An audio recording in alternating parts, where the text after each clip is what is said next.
நேயர்களுக்கு அஸ்ட்ரோகேஎஸ் ஐயங்காரின் பணிவான வணக்கங்கள். இந்த வாரம் அதாவது 8/5/2023 14/5/2023 வரலும் உண்டான வாரத்தில் என்னென்ன பலன்கள் வருது அப்படின்றத பார்ப்போம். முதல்ல காலபுருஷ தத்துவத்தின் பிரகாரம் இந்த கோல்சாரம் எப்படி இருக்குது அப்படின்றத பார்ப்போம். முதல்ல மேஷ ராசியில், அதாவது காலபுருஷ தத்துவத்தின் முதல் ராசியான மேஷ ராசியில் பார்த்தேனால் ராகு, குரு, சூரிய பகவான் மற்றும் புத பகவான் இருக்கா. அதற்கு பிறகு மிதுன ராசியில் செவ்வாய் பகவானும் சுக்கிர பகவானும் இருக்கா. செவ்வாய் பகவான் இந்த மாதம் 12ஆம் தேதி, அதாவது மே 12ஆம் தேதி 29ஆம் தேதி சித்திரை மாதம் அவர் பெயர்ச்சியாகி கடகத்தில் நீச்சமடைகிறார். சப்தமம்னு சொல்லக்கூடிய துலாத்தில் கேது பகவான் இருக்கார்.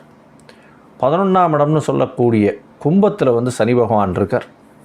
இந்த வாரத்தில் அதிவேகமாக செல்லக்கூடிய கிரகம் அப்படின்னு சொல்லக்கூடிய சந்திர பகவான் பார்த்தேலையானால் அனுஷம் கேட்டை நட்சத்திரத்திலிருந்து உங்களுக்கு பார்த்தேலையானால் அவர் ஜேஷ்டா நட்சத்திரத்திலிருந்து பூரட்டாதி நட்சத்திரம் கும்பராசி வரலும் போகிறார். அதாவது விருச்சிக ராசியிலிருந்து கும்பராசி வரலும் போகிறார். இதனால் என்ன அப்படின்னா, இதனால் இந்த வாரத்தில் மேஷம், ரிஷபம், மிதுனம், கடகம் இந்த 4 ராசிக்காரர்களுக்கும் சந்திராஷ்டமம் வருது. சந்திராஷ்டமத்துக்கு ஒரு எளிய பரிகாரம்னு சொல்லக்கூடியது பார்த்தேலையானா, சந்திர பகவானுக்கு உண்டான தானியம்னு சொல்லக்கூடிய நெல் இல்லைன்னா அரிசி, பச்சரிசி அதை பக்கத்தில் இருக்கிற பிள்ளையார் கோவிலில் போய் உங்களால் முடிஞ்சதை தானமாக கொடுத்துட்டு பிள்ளையாரை சேவிச்சுட்டு வந்தேன்னா உங்களுடைய காரியங்கள் சந்திராஷ்டம தினத்தன்னைக்கு சந்திராஷ்டம தாக்கங்கள் கம்மியாகி காரியங்கள் நல்லபடியாக வெற்றிகரமாக நடைபெறும் அப்படின்றது சொல்கிறேன். இந்த வாரத்தில் வரக்கூடிய சிறப்பு அம்சம் அப்படின்னு பார்த்தேன்னா, திங்கட்கிழமை 8ஆம் தேதி அன்றைக்கே உங்களுக்கு சங்கடஹர சதுர்த்தி. சாயந்தரம் சதுர்த்தி ஒரு 7-7:30 மணிலேருந்து சதுர்த்தி ஆரம்பிக்கிறது. அதாவது பௌர்ணமியிலிருந்து 4ஆம் நாள், அதாவது தேய்பிறை சதுர்த்தி. இது சங்கடத்தை தீர்க்கக்கூடிய நாளாக இது கருதப்படுகிறது. எல்லாவித சங்கடம், அதாவது உடல் உபாதைகள் மற்றும் பண வரவு நிமித்தமாக பிரச்சனைகள், அதாவது தொழிலில் பிரச்சனை இருக்கிறது, திருமண தடை, அதுவும் ராகு கேதுவால் வரக்கூடிய திருமண தடை, இதெல்லாம் விநாயக பெருமான் மூலியமாக சங்கடஹர சதுர்த்தியின் மூலியமாக நிச்சயமாக ஒரு மாற்றம் கிடைக்கும். அதுவும் வைகாசி மாதம் வேறு. இப்போ ராகு கேதுவுக்கு பண்ணக்கூடிய பிரீத்தியாகவும் இந்த சங்கடஹர சதுர்த்தியை பண்ணலாம்.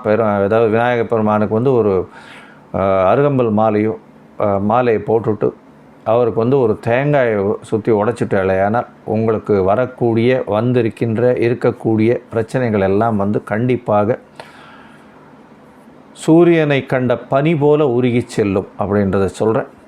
இந்த வாரத்தில் பார்த்தோம்னா சஷ்டி வருது. சஷ்டி விரதம் புதன்கிழமை அன்றைக்கி வருது. அதாவது 10ஆம் தேதி அன்றைக்கி சஷ்டி விரதம் வரும். அன்றைக்கி சஷ்டியில் விரதம் இருந்தால் அகப்பையில் குழந்தை ஏற்படக்கூடிய வாய்ப்புகள் உண்டு அப்படின்னு சொல்லுவாள். அதனால் குழந்தை இல்லாத தம்பதியினர் சஷ்டி விரதம் இருக்கிறது, முருகப்பெருமானை நோக்கி இருக்கிறது ஒரு பெரிய விசேஷம். அதற்கு பிறகு பார்த்தேனால் 14ஆம் தேதி, அதாவது இந்த வாரம் ஞாயிற்றுக்கிழமை பார்த்தேன்னா அவமாகம்னு போட்டிருக்கோம். அவமாகம்னா என்ன அப்படின்னா, ஒரு திதி இல்லைன்னா ஒரு நட்சத்திரம் இல்லைன்னா யோகம். இது ஒரே நாளில் 3 திதிகளோ நட்சத்திரங்களோ யோகங்களோ வந்ததுன்னா அவமாகம் அப்படின்னு சொல்கிறது.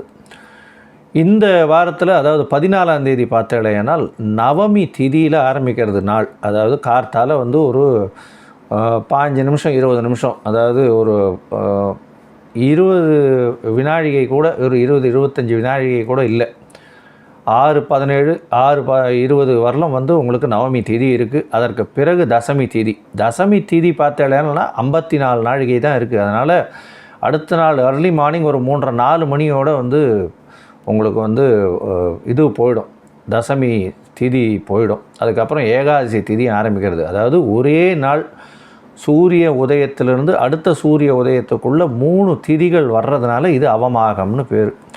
இந்த அவமாகம் எதுக்காக ஒரு பெரிய விஷயமா சொல்கிறேன்னா, இன்றைக்கி அதாவது 14ஆம் தேதி அன்றைக்கி புதிய விஷயங்களையோ நல்ல விஷயங்களையோ சுப காரியங்களையோ பண்ணக்கூடாது அப்படின்றது ஒரு ஜோதிட சம்பந்தமான விஷயம். அதனால் வந்து இந்த அவமகா நாட்களில் வந்து புதுசாக எதையும் பண்ண வேண்டாம். ஜோதிடத்தின் பிரகாரம் வந்து இந்த நாட்களை என்ன சொல்கிறது, தனியாக வச்சுடுறதும் இந்த நாட்களில் வந்து சுப காரியங்கள் பண்ணாமல் இருக்கிறதும் ரொம்பவும் நல்லது அப்படின்றத சொல்கிறேன். இப்போது இந்த வாரத்துக்கு உண்டான 8/5/2023 14/5/2023 வரை உண்டான வாரத்திற்கு ஒரு ராசிக்காக மேஷம் முதல் மீனம் வரை எப்படி இருக்குது அப்படின்றத பார்க்கலாம். மீனம் பூரட்டாதி உத்திரட்டாதி ரேவதி இந்த 3 நட்சத்திரம் 9 பாதங்களை கொண்ட ராசி. ராசியின் அதிபதினு சொல்லக்கூடிய குரு பகவான் ராசிக்கு 2ஆம் இடத்துல இருக்கிறது ஒரு பெரிய விசேஷம். 6ஆம் அதிபதினு சொல்லக்கூடிய வேலையை சார்ந்து வேலை செய்யும் இடத்தை சார்ந்து இருக்கக்கூடியவர் 2ஆம் இடத்துல உச்சம் பெறுறதன் மூலியமாக உங்களுக்கு பண வரவு அபரிமிதமாக இருக்கும். இந்த மீனராசிக்காரர்களுக்கு இப்பொழுது பார்த்திங்கன்னா 7.5 சனி போயிட்டுருக்கு, ஆரம்பிச்சுடுத்து அவளுக்கு. அதனால் தேவையில்லாத செலவுகள் கொஞ்சம் அதிகமாக இருக்கும், ஜாகிரதையாக இருங்க. பணம் வரவு அதிகமாக இருந்தாலும் செலவுகளும் அதற்கு மேலாக இருக்கும். பொறுமையாக கையாளுறது ரொம்பவும் முக்கியம். உங்களுடைய ராசிக்கு 9ஆம் இடத்துல வந்து சந்திர பகவான் இருக்கார். அதாவது ஒரு திரிகோணாதிபதி இன்னொரு திரிகோணத்தில் இருக்கிறது ரொம்ப பெரிய விசேஷம். ஏன்னா 5ஆம் அதிபதி 9ஆம் இடத்துல இருக்கிறது அப்படின்னா இந்த 3மே 1, 5, 9ன்னு சொல்லக்கூடிய இந்த 3ம் வந்து மகாலட்சுமி ஸ்தானம்னு வந்து ஜோதிட சாஸ்திரத்தில் சொல்கிறா. இது வலுத்து இருந்ததுன்னா அவர்கள் வந்து இந்த பூலோகத்தில் இருக்கிறவர்களும் மிகப்பெரிய செல்வாக்கை அடைவார்கள், மிகப்பெரிய ஏற்றத்திற்கு போவார்கள் அப்படின்றது வந்து ஜோதிட சாஸ்திரத்தின் விதி. அப்படி இருக்கும் பொழுது 5ஆம் அதிபதி 9ஆம் இடத்துல இருக்கிறதுனால உங்களுக்கு எல்லா விதமான லக்கு ஃபேவர் பண்ணும். அதாவது இந்த 8/5/2023 14/5/2023 வரலும் உண்டான வாரத்தில் 8ஆம் தேதி ராத்திரி வரலும் வந்து சந்திர பகவான் உங்களுடைய ராசிக்கு 9ஆம் இடத்துல இருக்கிறது ஒரு மிகப்பெரிய விசேஷம். அதற்கு பிறகு பார்த்தேனால் இந்த ராசியிலிருந்து 10ஆம் இடத்துக்கு சந்திர பகவான் போகிறார். அந்த இடத்துல வந்து 8ஆம் தேதி ராத்திரி ஒரு 8:30 மணியிலிருந்து 10ஆம் தேதி ராத்திரி ஒரு 11 மணி வரலும் இருக்கார். அந்த காலகட்டத்தில் பார்த்தேன்னா உங்களுடைய தொழிலில் மிகப்பெரிய அபிவிருத்தி இருக்கும். ஏன்னா உங்களுடைய ராசிக்கு 10ஆம் இடத்தை குரு பகவானும் பார்த்து சுகத்துவம் அடைகிறது. அது தவிர வந்து சுக்கிர பகவானும் பார்க்குறது ஒரு பெரிய ஏற்றத்தையும் மாற்றத்தையும் கொடுக்கும். இதற்கு மேலே பார்த்தீர்களேயானால் சந்திர பகவான் வந்து 10ஆம் தேதி என்றைக்குன்னா கிட்டத்தட்ட ஒரு பௌர்ணமி முடிஞ்சு ஒரு 4-5 நாள் தான் ஆயிருக்கும். அதனால் வந்து அவரும் வந்து முழு நிலவாகவே காட்சி தருவார். அதனால் சுபத்துவம் அதிகமாக இருக்கிறதுனால எல்லா விதமான தொழில் எந்த தொழிலாக இருந்தாலும் அதில் அதீத லாபம் வரக்கூடிய வாய்ப்புகள் இந்த மீனராசிக்காரர்களுக்கு இருக்குது. இதை தவிர இந்த மீனராசிக்காரர்களுக்கு பேச்சில் நல்ல நளினம் இருக்கும், தொழிலில் மிகப்பெரிய ஏற்றம் இருக்கும். அதுவும் வந்து அரசியல் சார்ந்தவர்களுக்கு மிகப்பெரிய ஏற்றம். இதற்கு பிறகு வந்து இம்போர்ட் எக்ஸ்போர்ட் பிஸ்னஸ் பண்ணுறவர்களுக்கு நல்ல ஒரு ஏற்றமான காலமாக இருக்கும். தண்ணீர் சம்பந்தப்பட்ட விஷயங்களில் வந்து எந்த வியாபாரம் பண்ணிங்கன்னாலும் அதில் வந்து உங்களுக்கு பெரிய ஏற்றம் இந்த வாரத்தில் உங்களுக்கு கிடைக்க போகிறது. தண்ணீர், குளிர்பானங்கள் இதெல்லாம் வந்து ஒரு பெரிய ஏற்றத்தை கொடுக்கக்கூடிய காலமாக இந்த வாரம் அமைய போகிறது. இதை தவிர பார்த்தீர்களேனால் வெளிநாட்டு அந்நிய செலாவணி உங்களுக்கு பணம் அதிகமாக வரக்கூடிய வாய்ப்புகள் நிச்சயமாக உண்டு. இந்த வாரத்தில் வந்து 10ஆம் இடத்துலேருந்து 11ஆம் இடத்துக்கு சந்திர பகவான் வந்து 10ஆம் தேதி ராத்திரி ஒரு 11:30-12 மணியிலிருந்து 13ஆம் தேதி அதிகாலை வரலும் 2 மணி வரலும் இருக்கார். இந்த காலகட்டத்தில் 11ஆம் இடத்துல அதீத சுபத்துவம் பெறதுனால 5ஆம் அதிபதி 10ஆம் இடத்துல இருக்கிறதுனால 11ஆம் இடத்துல இருக்கிறது ஒரு பெரிய ஏற்றத்தை கொடுக்கும். என்னென்னா 11ஆம் இடத்துலேருந்து அவர் 5ஆம் இடத்தையே பார்க்குறதுனாலையும் மூத்த சகோதரர்கள் மூலியமாக உங்களுக்கு ஒரு பெரிய நல்ல ஒரு விசேஷம் வரக்கூடிய காலகட்டமாக இருக்கும். உங்களுடைய ராசிக்கு பார்த்தலையானால் 5ஆம் இடம் அதிகமாக வலுப்பட்டு போகிறதுனால குழந்தைகள் மூலியமாக ஒரு பெரிய ஒரு நல்ல அங்கீகாரம் கிடைக்கக்கூடிய காலமாக இந்த வாரம் அமைய போகிறது. பதவி, புகழ், அந்தஸ்து, கௌரவம் இதெல்லாம் வந்து இந்த 10ஆம் தேதியிலிருந்து 13ஆம் தேதி வரலும் உண்டான நாளில் வரக்கூடிய வாய்ப்புகள் நிச்சயமாக உண்டு. புதிய ஹானரரி பொசிஷனாவது வந்து புதுசாக வந்து உங்களுக்கு மீனராசிக்காரர்களுக்கு வரும். இதை தவிர உங்களுடைய ராசிக்கு 12ஆம் இடத்துல வந்து சந்திர பகவான் வரார். சந்திர பகவான் வந்து 13ஆம் தேதி அதிகாலை வந்து ஒரு 2 மணியிலிருந்து 14ஆம் தேதி இந்த மாதிரி டயத்தில் 14, 15 இந்த 2-3 நாள் இருக்கார். இந்த டயத்தில் செலவுகள் கொஞ்சம் அதிகமாக இருக்கும். பண வரவை விட செலவுகள், குழந்தைகளுக்காக செலவுகள் கொஞ்சம் அதிகமாக இருக்கும்.